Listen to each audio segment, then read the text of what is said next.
पिछले कुछ हफ्तों से भारत और तुर्की के बीच अंदर ही अंदर जो तनाव सुलग रहा था वो अचानक एक भीषण आग में बदल गया। ये आग इतनी तीव्र थी कि उसने भूमध्य सागर के अब तक शांत जलों को भी दहला कर रख दिया। ये ऐसा मोड़ था जिसकी कल्पना किसी भी राजनीतिक या सैन्य विश्लेषक ने नहीं की थी कि हालात इतनी तेजी से इस स्तर तक पहुंच जाएंगे। ये कहानी शुरू होती है भारत के सबसे अत्याधुनिक और शक्तिशाली युद्धपोत INS त्रिकंद से, जो एक अंतर्राष्ट्रीय नौसैनिक अभ्यास में भाग लेने के लिए पूरी गति से भूमध्य सागर की ओर बढ़ रहा था। त्रिकंद केवल एक युद्धपोत नहीं था, बल्कि वो भारत की बढ़ती समुद्री शक्ति, तकनीकी क्षमता और वैश्विक उपस्थिति का सशक्त प्रतीक बन चुका था।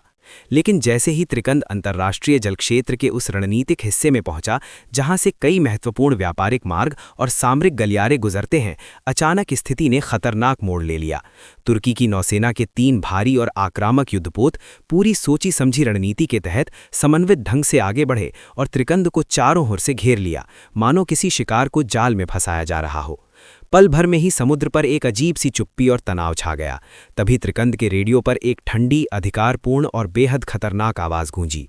आवाज ने सीधे और 2 टूक शब्दों में कहा, "ये तुर्की का सुरक्षा क्षेत्र है, अपनी पहचान बताइए और तुरंत अपने इरादे स्पष्ट कीजिए।" इस अप्रत्याशित और आक्रामक चुनौती ने INS त्रिकंद पर एक पल के लिए सन्नाटा ला दिया। ये वही स्थिति थी जिसके लिए हर नौसैनिक को प्रशिक्षित किया जाता है, लेकिन जिसका सामना करना हमेशा सबसे कठिन होता है।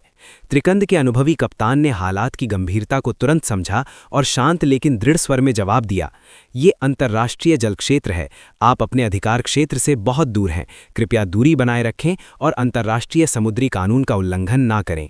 लेकिन तुर्की नौसेना ने भारतीय कप्तान के संयम को कमजोरी समझ लिया। वे अपने रुख से टस से मस नहीं हुए और फिर से आदेश दोहराया, "ये हमारी सुरक्षा जांच है, आप तुरंत अपनी दिशा बदलें, अन्यथा बल प्रयोग किया जा सकता है।" सब समझ चुके थे कि ये कोई सामान्य सुरक्षा जांच नहीं थी, ये सीधे सीधे ताकत दिखाने और भारत को नीचा दिखाने का प्रयास था। तुर्की भारत की बढ़ती नौसैनिक शक्ति, उसकी वैश्विक पहुंच और भूमध्य सागर में उसकी प्रतीकात्मक उपस्थिति को परखना चाहता था। वो स्पष्ट संदेश देना चाहता था कि इस क्षेत्र में भारत की मौजूदगी उसे किसी भी कीमत पर स्वीकार्य नहीं है। उसी क्षण समुद्र की सतह के नीचे एक अदृश्य लेकिन विनाशकारी तनाव जन्म ले चुका था। ऐसा लग रहा था जैसे किसी ने विशाल शेर के सामने जानबूझकर चुनौती फेंक दी हो। भारतीय नौसेना ने जवाब देने से पहले वही किया जो एक जिम्मेदार और परिपक्व वैश्विक शक्ति का कर्तव्य होता है, संयम और अंतर्राष्ट्रीय नियमों का पालन। त्रिकंद से अंतिम और स्पष्ट संदेश भेजा गया, "हम फिर दोहराते हैं, ये अंतर्राष्ट्रीय जल क्षेत्र है, कृपया तुरंत पीछे हटें और किसी भी अनावश्यक टकराव से बचें।" लेकिन तुर्की ने इस चेतावनी को भी जानबूझकर अनसुना कर दिया। उसके तीनों जहाज और भी नजदीक आ गए। घेराबंदी इतनी कस चुकी थी कि अब जरा सी चूक, एक गलत फैसला किसी भी पल भीषण सैन्य टकराव में बदल सकता था। ऊपर समुद्र की लहरें शांत थीं, लेकिन नीचे का माहौल बारूद से भरा हुआ था। उसी समय नई दिल्ली में रक्षा और कूटनीति के सर्वोच्च गलियारों में रेड अलर्ट बज चुका था। रक्षा मंत्रालय से लेकर सीधे प्रधानमंत्री कार्यालय तक एक ही सवाल गूंज रहा था, अब भारत क्या करेगा? ये कोई मामूली नौसैनिक विवाद नहीं था, ये एक नाटो सदस्य देश द्वारा भारत की संप्रभु उपस्थिति और वैश्विक महत्व को दी गई खुली और निर्लज्ज चुनौती थी। दिल्ली ने तुरंत कमान अपने हाथ में ली। अंकारा के लिए एक बेहद कड़ा और बिना लाग लपेट वाला संदेश भेजा गया, 8 घंटे के भीतर बिना किसी शर्त के अपने जहाज पीछे हटाइए, अन्यथा भारत निर्णायक और अपरिवर्तनीय कदम उठाएगा। ये अल्टीमेटम तुर्की के लिए बिजली के झटके जैसा था। वे भारत से इतनी तेज और कठोर प्रतिक्रिया की उम्मीद नहीं कर रहे थे। रातों रात तुर्की के राष्ट्रपति के सुरक्षा सलाहकारों ने आपात बैठक बुलाई। नौसेना कमांड, खुफिया एजेंसियां और विदेश मंत्रालय के शीर्ष अधिकारी गंभीर चेहरों के साथ मेज के चारों ओर बैठे थे। सब जानते थे भारत अब कोई हल्का देश नहीं रहा, वो एक परमाणु शक्ति संपन्न राष्ट्र है जिसकी ताकत समुद्र की गहराइयों से लेकर आसमान की ऊंचाइयों तक फैली हुई है। उधर दिल्ली के वॉर रूम में भी माहौल उतना ही गंभीर था।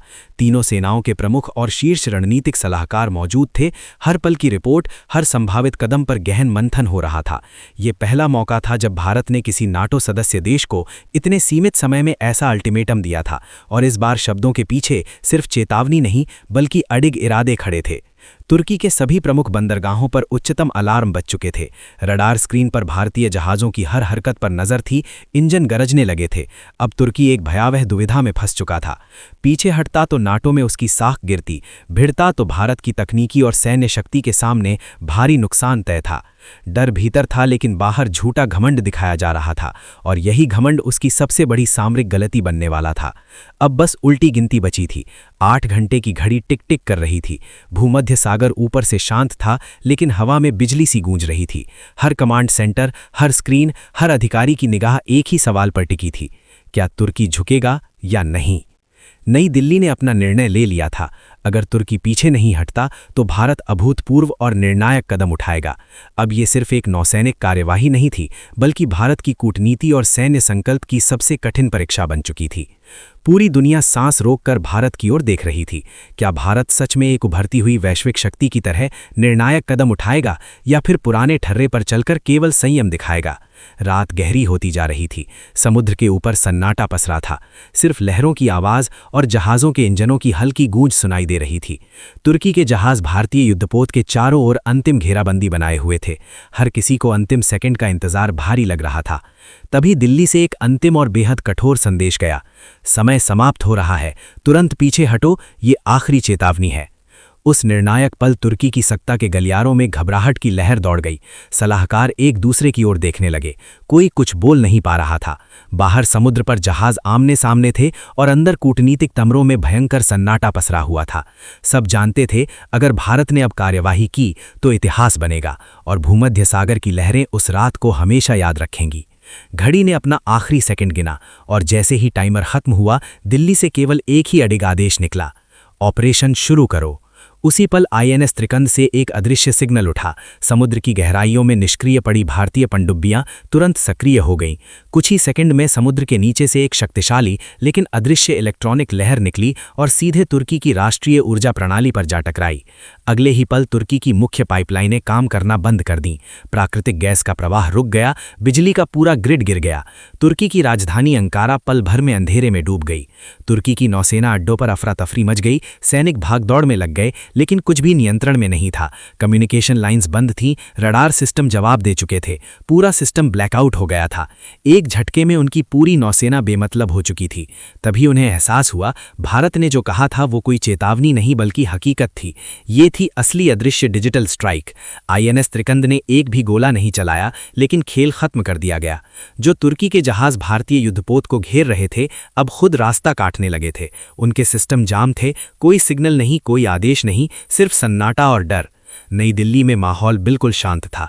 कमांड सेंटर में सिर्फ एक आवाज गूंजी, मिशन सफल, लक्ष्य पूरा, त्रिकंद सुरक्षित है, नियंत्रण हमारे पास है। आदेश मिला, पोजीशन बनाए रखो, जरूरत पड़ी तो अगला वार तुरंत किया जाएगा। अब समंदर की पूरी चाल भारत के नियंत्रण में थी। उधर तुर्की की राजधानी में हड़कंप मचा हुआ था। राष्ट्रपति कार्यालय में आपात बैठक चल रही थी। ऊर्जा मंत्री कांपती आवाज में रिपोर्ट दे रहा था कि पूरे देश की सप्लाई ठप हो चुकी है। बंदरगाहों और शहरों में अंधेरा छा गया है और सिस्टम रीस्टार्ट ही नहीं हो पा रहे हैं। लोग हैरान थे। किसी को समझ नहीं आ रहा था कि ये सब कैसे हुआ। भारत ने न तो कोई सीमा लांघी थी, न एक भी गोली चलाई थी, लेकिन असर वैसा था जैसा किसी भीषण युद्ध में होता है। अगले ही दिन दुनिया भर के मीडिया में सिर्फ एक ही ब्रेकिंग न्यूज छाई हुई थी, इंडिया हिट्स बैक। भारत ने बिना युद्ध के तुर्की की रीढ़ तोड़ दी। अमेरिका ने बयान देने से इनकार कर दिया। फ्रांस ने खुलकर भारत के साथ खड़े होने की बात कही। रूस ने कहा, भारत ने साबित कर दिया कि नई वैश्विक शक्तियां अब चुप नहीं बैठती। तुर्की के भीतर डर का माहौल था। उसकी नौसेना पूरी तरह साइलेंट थी। जहाज किनारे खड़े थे, लेकिन इंजन बंद थे, क्योंकि उनके सॉफ्टवेयर सिस्टम पूरी तरह क्रैश हो चुके थे। अब वे सिर्फ लोहे के ढांचे बनकर रह गए थे। भारत ने तुर्की की सबसे बड़ी कमजोरी पर वार किया था, उसकी ऊर्जा लाइन और उसकी तकनीकी रीढ़ दोनों पर एक साथ। भारत ने कोई जश्न नहीं मनाया, बस एक स्पष्ट, शांत और शक्तिशाली संदेश दिया, हम शांति चाहते हैं, लेकिन अगर किसी ने हमारे जहाज़ों या हमारी सीमाओं पर उंगली उठाई तो जवाब ऐसा होगा कि समंदर भी कांप उठेगा। दोस्तों, इस घटनाक्रम पर आपकी क्या राय है, कमेंट बॉक्स में ज़रूर बताइए और ऐसी ही दमदार, नॉलेज से भरी कहानियों के लिए हमारे चैनल को सब्सक्राइब ज़रूर कीजिए।